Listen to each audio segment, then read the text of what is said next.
Good morning. You hear me okay? Great, great. We're still working out the mic situation here, but wanted to make sure that I was amplified when I shared with you that this beautiful, unique iris that is sitting here on the platform is in honor of Reverend Judy's birthday.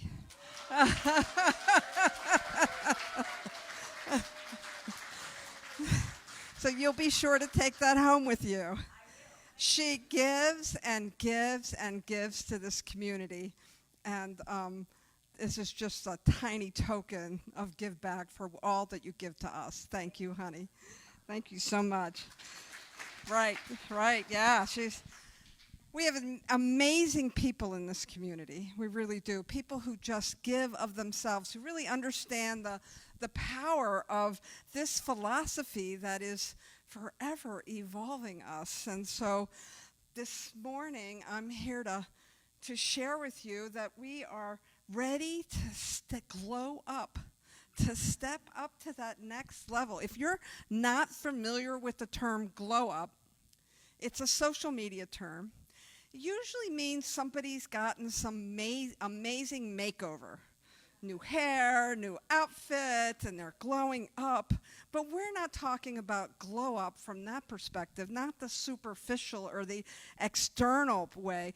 We're talking about the glow up that comes from inside, the glow up that is a spiritual glow up when we have a transformation from within ourselves. And there's no accident that the month's topic is glow up, and this is also our opportunity to step into the deep and beautiful practice of tithing and committed giving. Every October, we lean into this place of knowing what is ours to give to our center.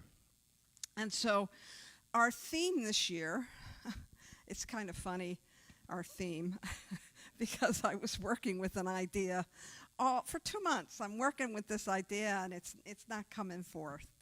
It's not happening. And, of course, last night, Spirit spoke to me, whispered in my heart, and I heard this beautiful theme that home is wherever we are together. Home is wherever we are together. That's a perfect theme for this beautiful community that has been in transition for the last several months. We sold our own home up in San Clemente off of Pico. We sold that building in April, and we landed here in this beautiful setting at the Baha'i Center in this beautiful community. We're so grateful for this space. They've been so welcoming. As a matter of fact, today is their annual convention, so there'll be a lot of people coming here later this afternoon. And so we want to make sure we leave this place very welcoming for them as they use their facilities. But the idea that I was originally playing with was a walk of faith.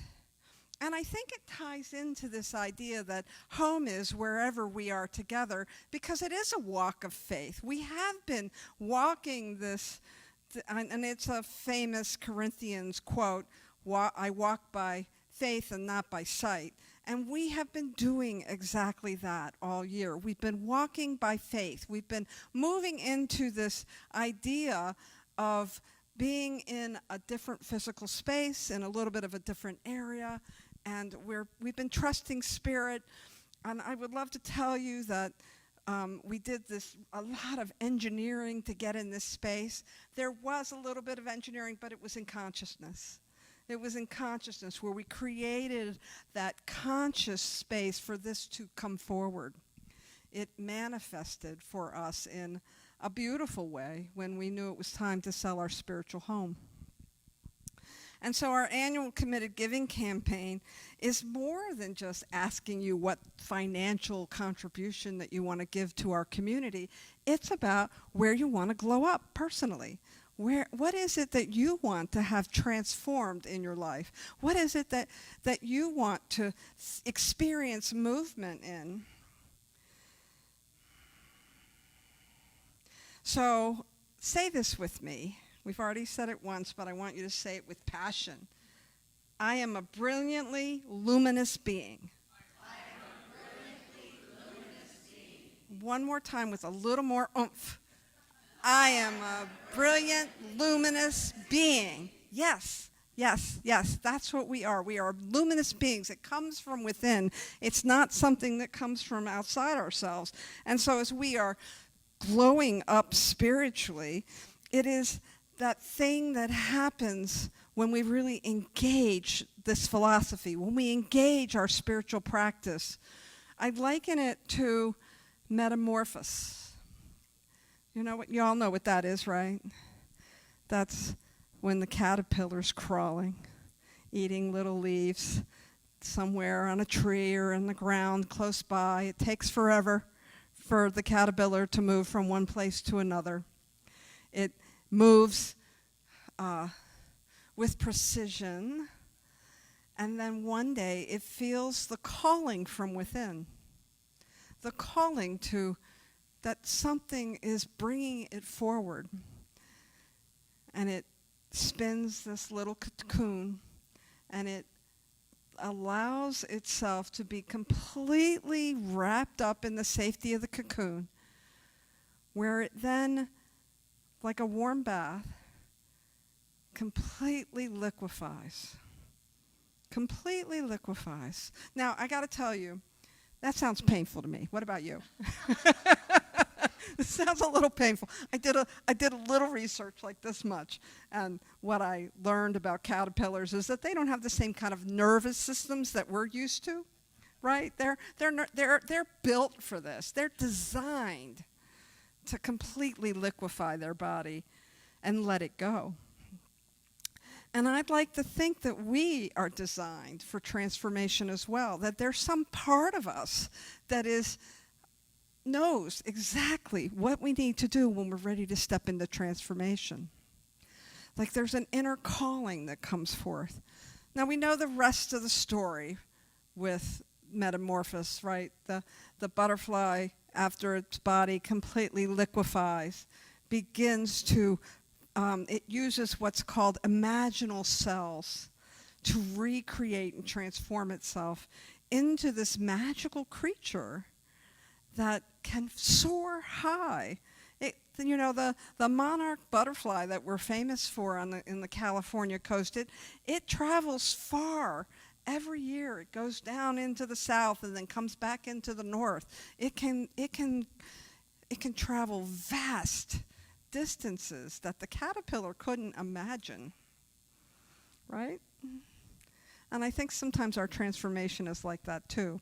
We're in a place and we can't quite imagine what it would be like if our life transformed.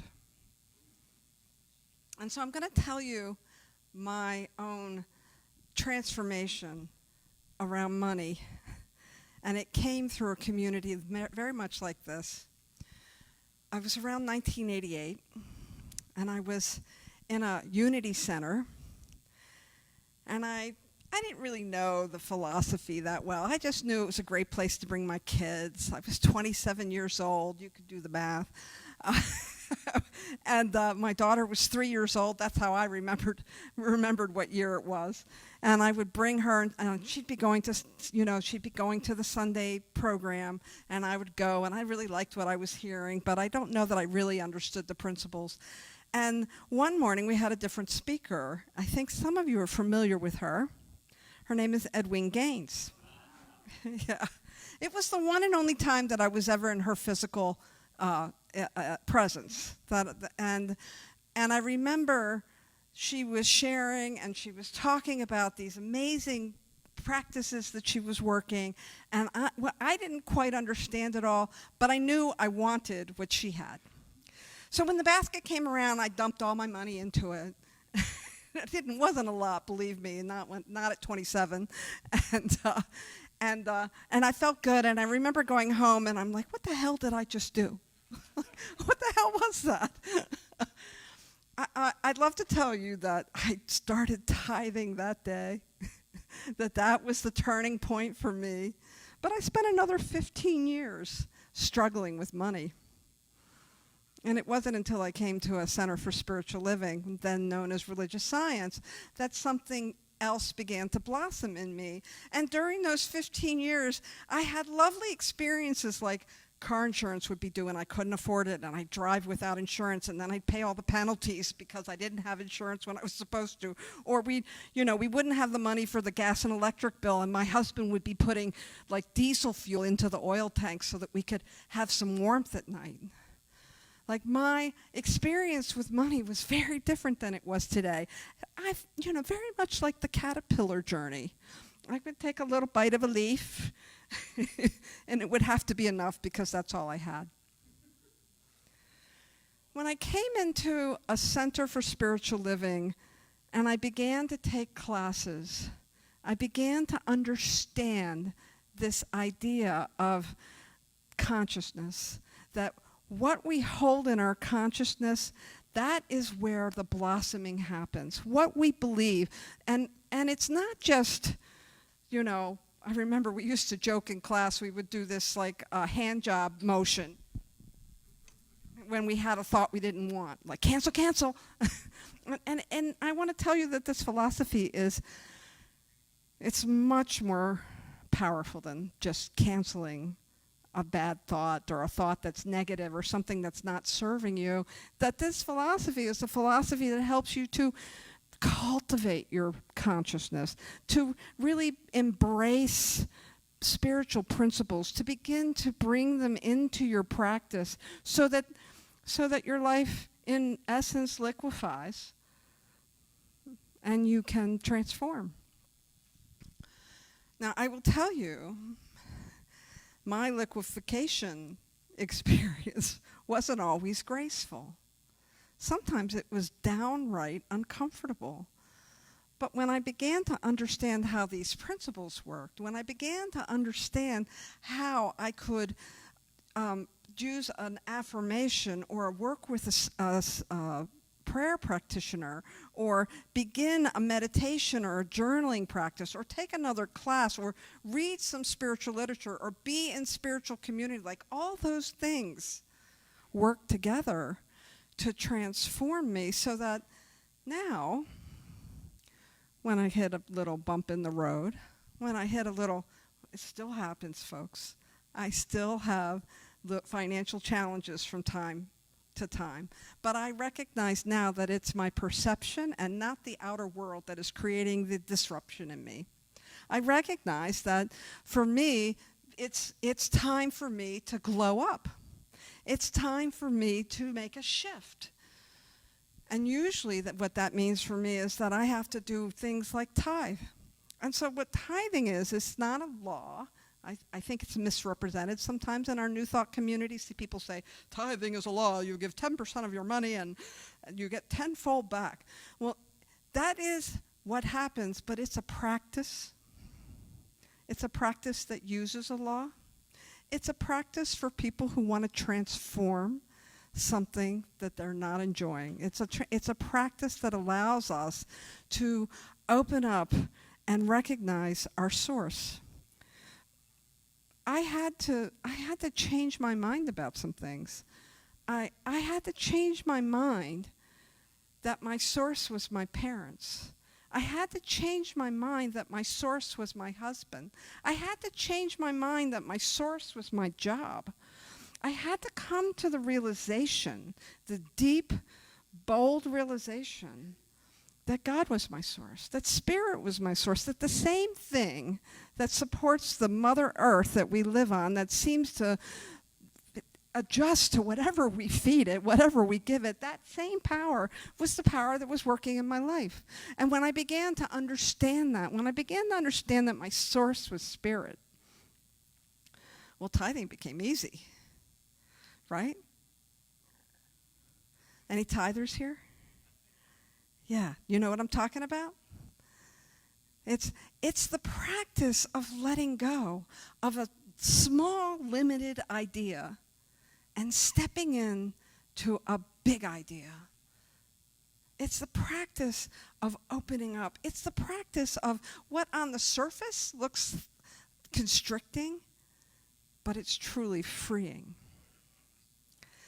And and it is a practice to just like my meditation or my journaling or my affirmations or taking classes. It's a practice that sometimes I get lazy. Sometimes I'm like, oh God, I haven't sent a check. And then I have to pick it up again. And so as we move through our month of pledging and committed giving, I'd love for you to think of it as a fulfillment program, an opportunity for us to step into a greater good, an opening, if you will, an opportunity for transformation. And so when you in the lobby, you'll see a beautiful glass vase, and it's got some fabric in it, some pretty lights, and there are some pledge envelopes in front of it with cards. And I'm going to invite you to take those envelopes home and to pray over them, to do your spiritual practice with them, and decide what works for you. And I'm going to give you a little out. It may not be your time to transform. And if it's not, you're still in the right place. You're absolutely still in the right place. But if you're looking for your wings, if you're really looking to step into a greater freedom and a greater peace and a greater calm, I encourage you to check it out. And just like the girl who sat there at age 27 in a Unity Center in Baltimore and was listening to Edwin Gaines, and she was like, "Oh, I'm like, well, I really want that," but I wasn't ready for it. I wasn't ready to step into the boldness that it would take. And so maybe you just need, it's just taking a class or two, or beginning to cultivate your mind and your heart and your consciousness to step into a greater practice. It's not too late to sign up for the Busting Loose from the Money Game class. Who's taken the class here? Yeah, okay. Is it like amazing? It's just amazing. It's Wednesday nights, 6:30 to 9. He promises we won't go to 9 every time, but I don't know. 9 came around and I did not mind because we were doing some really beautiful work. If you're interested in signing up for that class, you can see Mary. She can raise her hand, Mary, or you can talk to me. I can sign you up. It's a great opportunity to dissolve. Dissolve and let love dissolve you, because we're not talking, this isn't a class about, magical thinking. This is a class about stepping into your joy. The thing that I loved about Edwene, the thing that really, drew me in with Edwene, was that she was talking about this idea of trusting and having a deeper faith. She talked about 4 basic principles. One was that tithing, and that really was about trust. The second piece, and I have them written down, I want to get them right. The second piece that she talked about was this idea of becoming clear.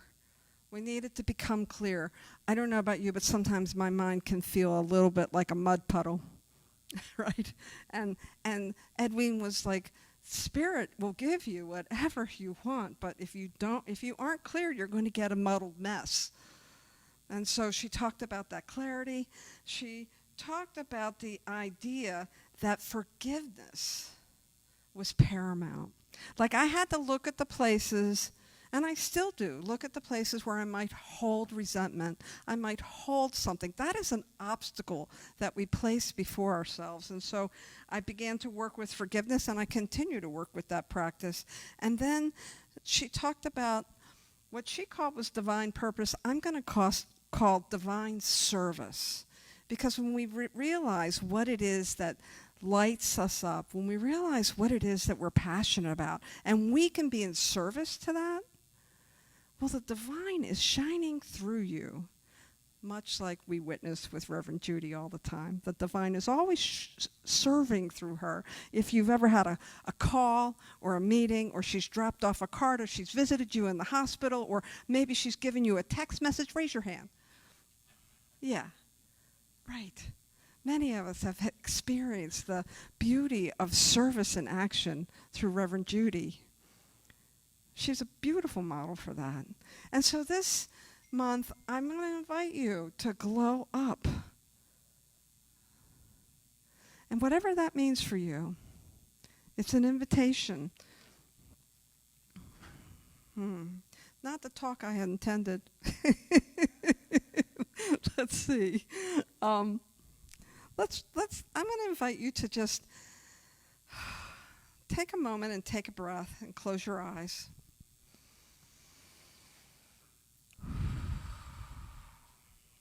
And see if you can tap into your imagination. And imagine what your life would be 1 year from now. Your after photo, if you will, after your glow up. What does the generosity of spirit look like?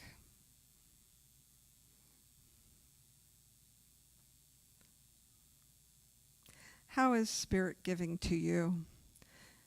And imagine how you are expressing spirit through your own generosity, whether it's your time or your talent, your treasure.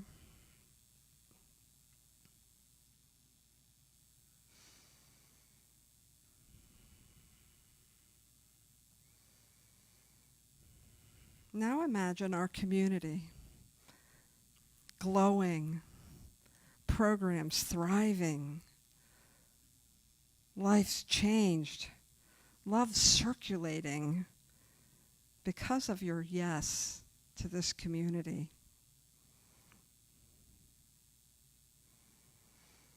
And so repeat these words after me. As I give, I live in the effortless flow of divine circulation. I am guided, provided for, and grateful. Thank you very much. Thank you so much for being willing to be here with us this Sunday, to really considering what your glow up is. And I look forward to hearing your stories about your own metamorphosis, about your own transformation as we move through this month. Thank you.